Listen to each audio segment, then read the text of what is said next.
This is Coaching What Works in the Moment Classroom Coaching for K-12 teachers. Got a moment?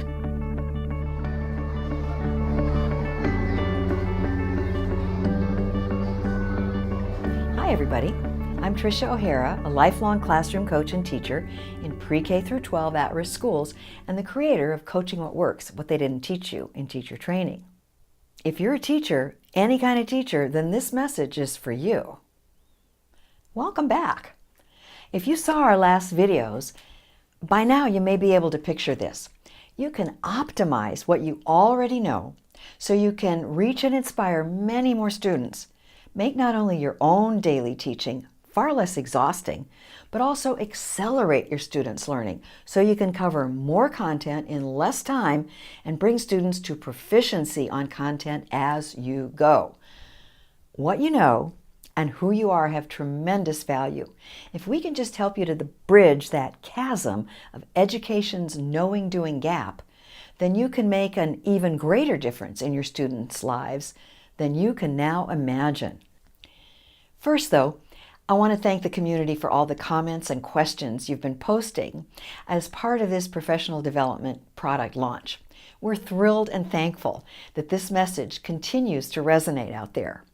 Our sole purpose is to help you optimize your teaching so you can teach, no kidding, practically anything to practically anybody. Most teachers we've had the honor to work with have made it very clear. Teachers, both veteran and new, say every teacher needs to know this.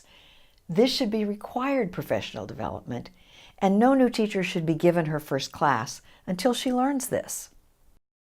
When teachers talk, I pay attention. We're glad that you're tuned in and paying attention too. I've got a couple more videos to share with you in the next few days, but I just want to say thanks. So let's get down to it.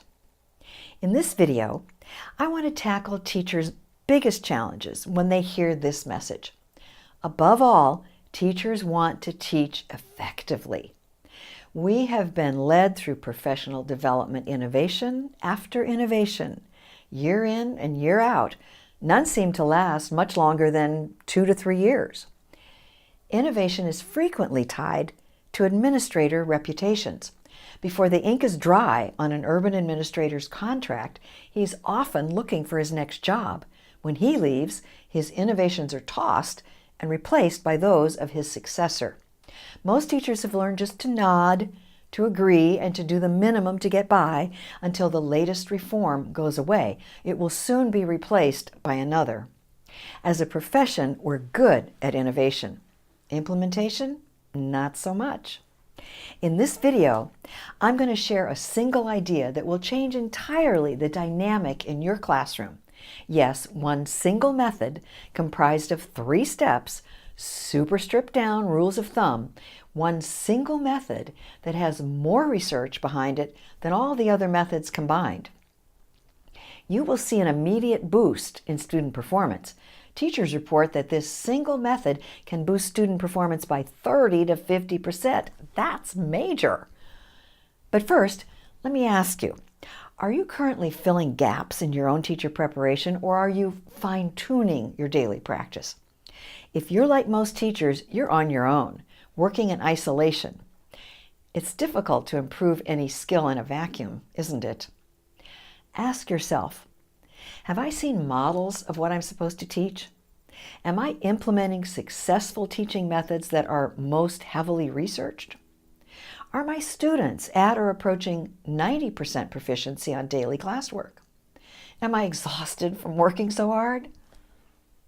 Teaching is a really tough job. We are here to make your tough job easier. Easier, faster, better. If you are new to this message, here's my story.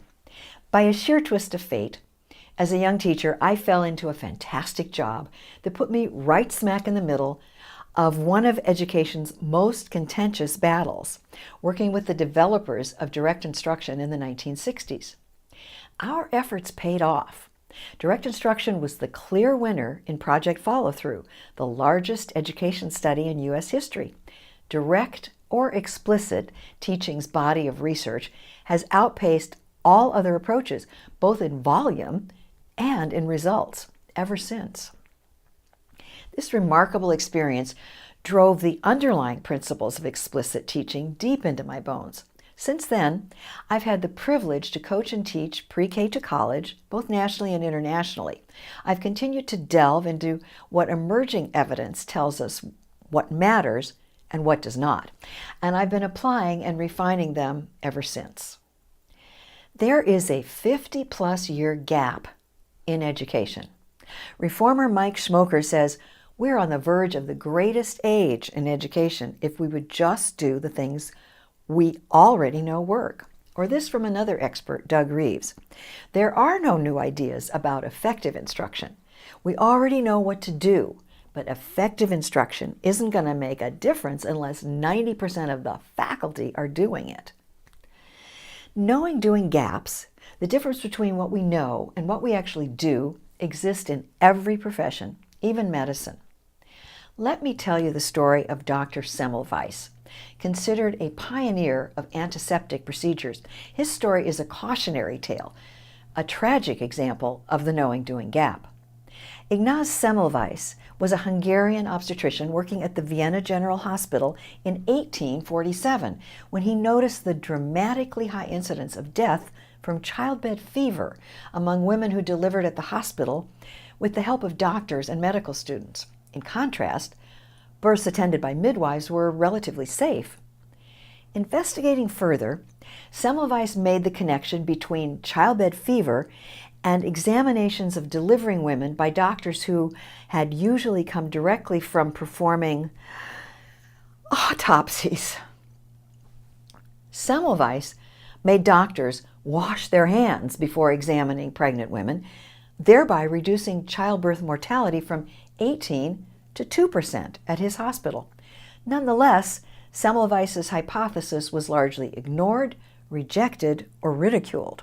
He was dismissed from his hospital and harassed by Vienna's medical community, which eventually forced him out of medical practice. Semmelweis was outraged by the indifference of the medical profession and began writing open and increasingly angry letters to prominent European obstetricians, at times denouncing them as irresponsible murderers. His contemporaries, including his wife, believed he was losing his mind. In 1865, he was committed to a mental asylum where Semmelweis soon died, likely after being severely beaten by guards. Semmelweis's practice only earned widespread acceptance years after his death. The Semmelweis reflex, or Semmelweis effect, is a metaphor for the reflex-like tendency to reject new evidence or new knowledge because it contradicts established norms, beliefs, or paradigms. History shows us that new information is rarely welcome. We've seen this Semmelweis reflex many times in education. Everything from "you can prove anything with research" to "I already know all that." Okay, so you know it, but are you doing it in daily practice, like today's standard medical practice of hand washing? Let's face it, we struggle with our own knowing-doing gap from the ivory tower to the schoolhouse. That and our own prejudices, preferences, and habits. With rare exceptions, we have not yet implemented what works best, thus creating education's sadly ironic version of the knowing-doing gap. This includes gaps in foundational pedagogy, which separate the successful teacher from the unsuccessful one. Our gap is now over 50 years old. Coaching What Works is all about closing that gap. Therefore, citing the complete research base behind Coaching What Works is an essential part of our work. But how to accomplish that feat had us worried. The evidence is scattered across time and continents. We certainly are not qualified to do such a huge undertaking. We are not researchers. But a miracle of perfect timing happened. On publication in 2009, John Hattie's Visible Learning, a synthesis of over 800 meta-analyses relating to achievement, presents the biggest ever collection of research into what actually works in schools to improve student learning. Not what is fashionable, not what various political and educational vested interests want to champion, but what actually produces the best results in terms of improving learning and educational outcomes. It became an instant bestseller and was described by the UK's prestigious Times Educational Supplement as revealing education's holy grail, an apt description and a huge promise. So what is it that has made Hattie, often referred to as the world's most important educational researcher, the focus of such global attention and controversy? In essence, the answer is his life's work. Over the past 25 years, he's compiled what is thought to be the largest educational research study ever of what works best in the classroom. To give you an idea of the breathtaking scope of visible learning, consider this. There are about 1,800 research citations in its 2009 bibliography. The U.S. professional development market is currently dominated by Robert Marzano. So how many visible learning bibliography citations are attributed to Marzano? 9. Educators today are incredibly lucky to be the recipients of this groundbreaking work. Hattie has synthesized the research available in English and continues to do so. The data are in. But Hattie's gone even further. He has formatted the findings for the first time ever so that we all can understand education's significant body of research. Let's take a look. Influences or effects on student achievement are ranked on this easy-to-read barometer as negative or reverse effects, such as student retention or student mobility, seen here in red. Low effects, seen here in yellow and orange, such as developmental effects, and do not miss this. Low effects on student achievement also include teacher average effects. That is, what student growth teachers typically attain, using, for example, summer school or whole language. This average point, point 4, Hattie calls the hinge point, the point where we move from typical to great teaching. Lastly are medium to high effects, or what Hattie calls the zone of desired effects, seen here in blue. You know, almost everything positively affects student achievement, like a breathing teacher in the classroom, for example. But Hattie says setting the bar at 0 is absurd. If we set the bar at 0 and then ask that teachers in schools improve achievement, we have set a very, very low bar indeed. Such annual gains we so eagerly claim are trivial at best. Hattie does not mince words, saying that if you aren't doing better than average, then you should pack it in because you're not making a real difference in your students' learning. So, what did this New Zealand researcher find? The most effective strategies to increase student achievement are within the reach of every teacher, getting and giving feedback and fostering an atmosphere of trust. The author urges us to use what has direct, significant effects, effects that have more than just a pulse.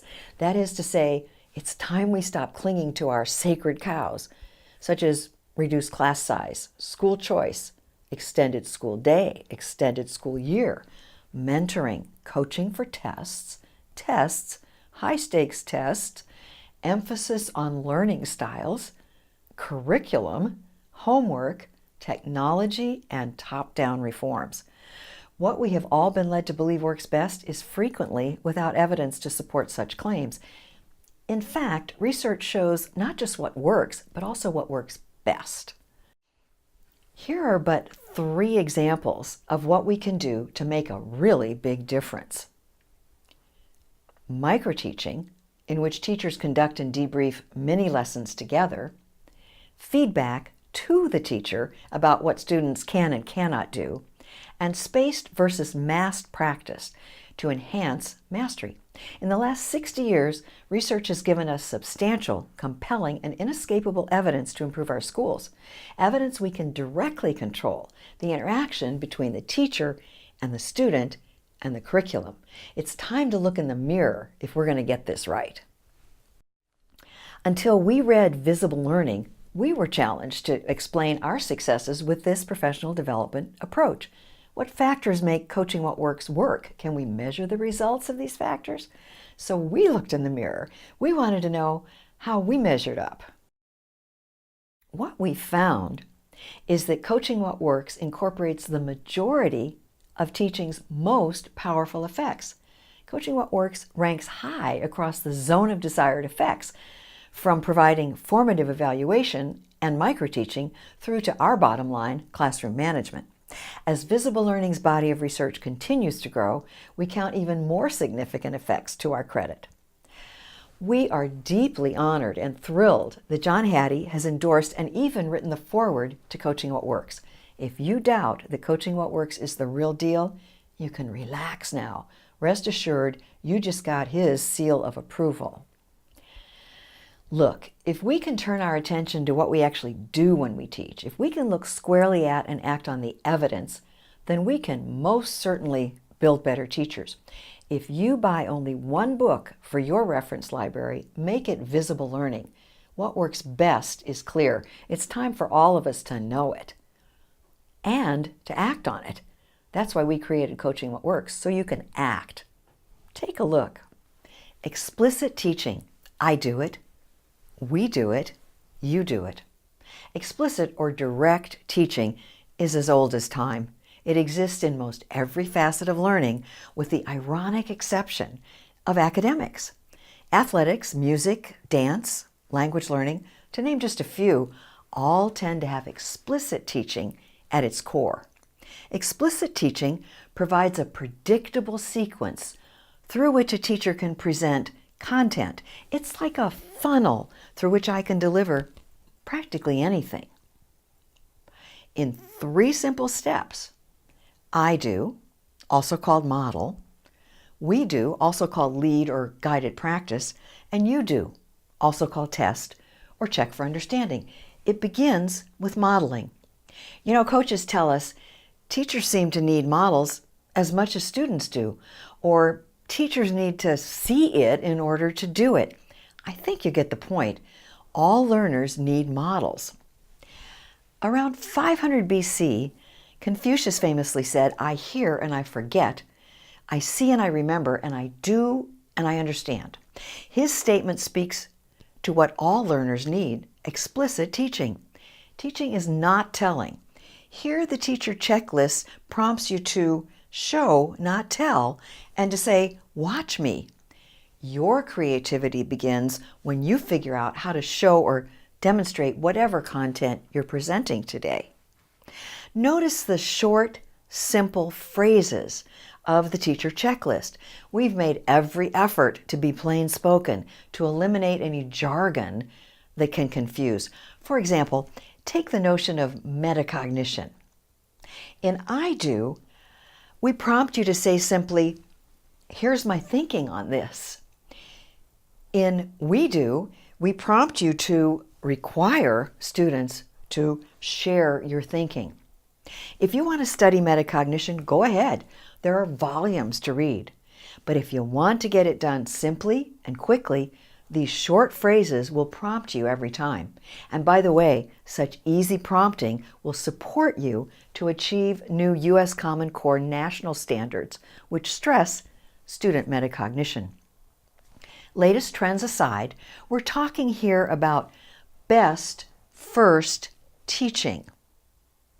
Getting it right the first time so we can teach a lot more in any given time. This is called acceleration, and it's high on Hattie's list of effects on student achievement. Or say your students misunderstood the first teaching. Middle schoolers report they're daydreaming 50% of the time. Keep it simple. Reteach using the same sequence. Or use explicit teaching for RTI, or intervention. It's this surefire methodology that's behind such remarkable published curriculum as Rewards. This explicit teaching program cuts years off of reading intervention. Or use this funnel to correct errors simply, quickly, surely. Let's hear what these middle school teachers say about this methodology. I can hold this up and I can ask the kids, are you ready for this? Are you ready with the green? Or are we still on yellow for you to do? Would you like another, or would you like another we do? And how are they doing with it to tell you? They tell you. Yeah. I'll ask them, I'll tell them, do we need another I do? And they'll say, well, half of them will say yes and half of them will say no, and then I know I need to. Text materials, they always provide one example for the kids and then 14 things they have to do on their own, right? So I always check, okay, now that I'm, keeping the I do, we do, you do mantra in my head, I always say, okay, we're going to do a few more together. Let's move on to we do. Get the students engaged is probably the most overworked expression and the single greatest truth in teacher training. We've known that from day one. The question is how? Here's a question for you. What is the one thing students want to do most in your class? Talk, right? So let them talk. Werner Erhard quipped, it's much easier to ride a horse in the direction it's going. Structure your teaching so that your kids can talk and talk and talk. That's what they want to do anyway. Whoa, I can hear you now. What? Relinquish control? Are you crazy? Okay, granted, designing clever ways to get student engagement does actually engage students. It also takes time, but your best bet is clearly the easiest. Let them talk. A Zen proverb says, don't push the river, it flows by itself. The same applies when you provide repeated, focused opportunities for students to flow, to focus with each other and their course content. It flows by itself.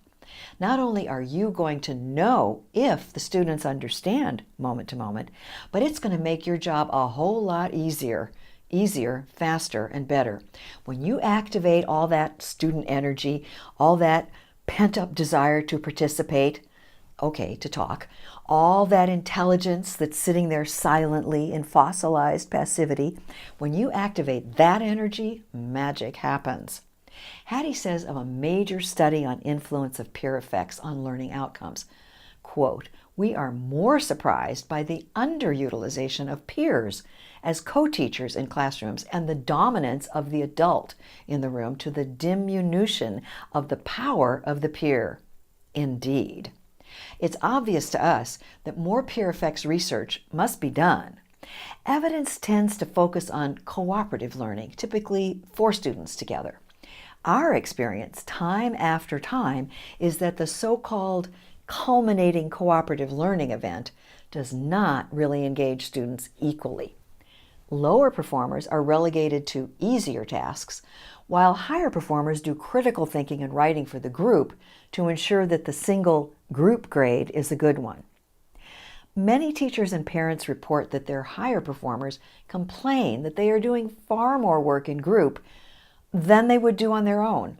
Many such kids ask to be allowed to work alone.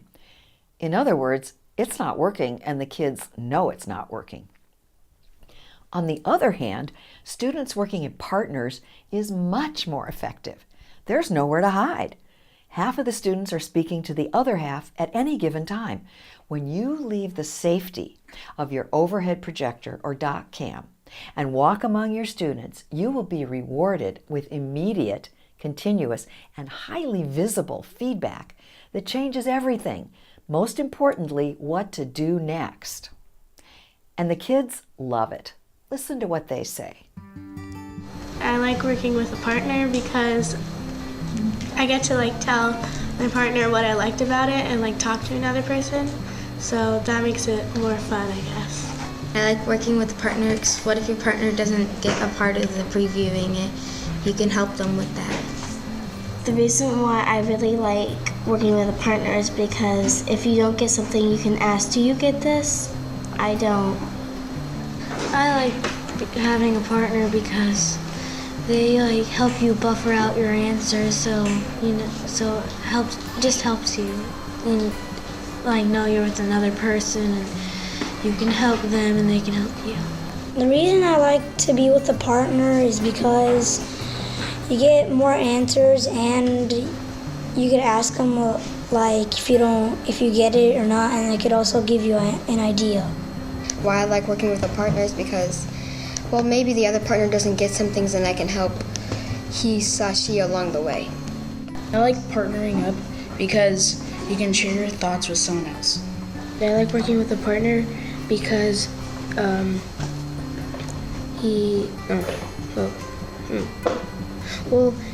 he's a good person. If I don't get it, then he can help me, and if he doesn't get it, I can help him.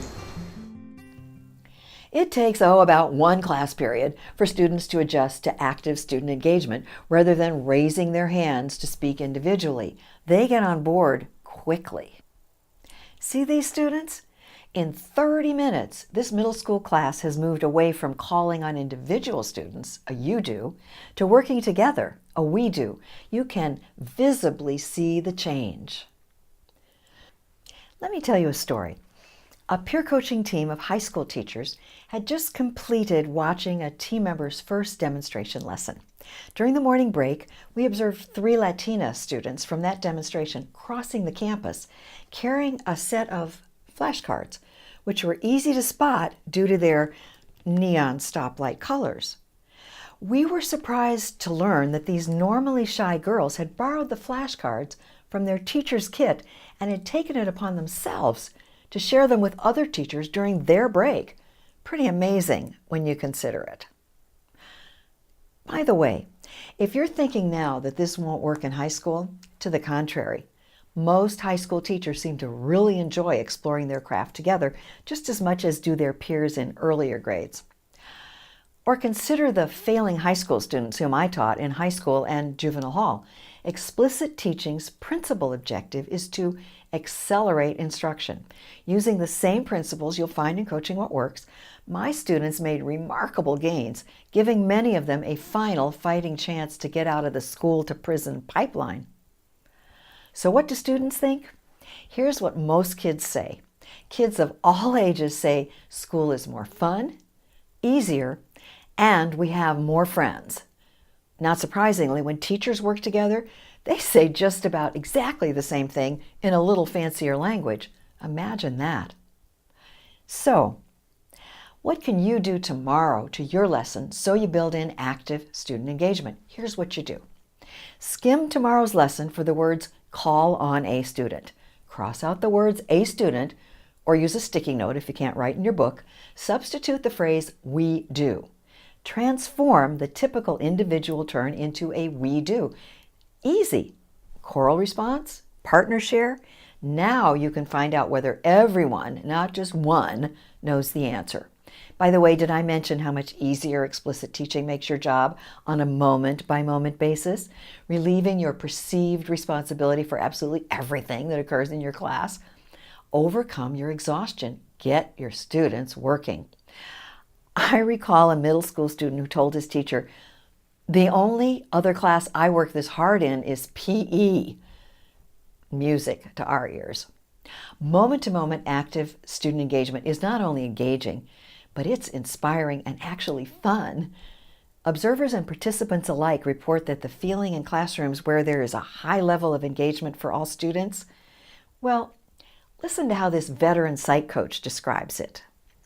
What you see when you go into classrooms where teachers are embracing this concept of student empowerment is you see that motivation. It just permeates throughout the classroom. You walk in, you feel it, This is not a teacher standing up and just delivering a message and the kids are just sitting there really just receiving it and there's nothing else. There's just a sense of we're a family, we're in this together, we're learning together, and those are the classrooms where we generally see the best test results. Mm-hmm. And sure enough, teachers on peer coaching teams say the same thing about their adult learning experience. You might be asking yourself now if you can accomplish this state of seeming nirvana in your own classroom. The answer is yes, an emphatic yes. Like so many before you, you can do this. Oh, and what is the biggest challenge you will face when you start this process? Probably your biggest challenge is that you will forget to use what you're learning. Habit will always override new behaviors. Habits are like wagon wheel ruts in your brain. You will fall into ruts called neural grooves by neuroscientists. The longer you've taught, the more ingrained are your habits, the deeper your ruts. Never mind, that's just the way it is. That's why we need models. That's why we need sufficient practice. That's why Coaching What Works uses a proven, powerful checklist format.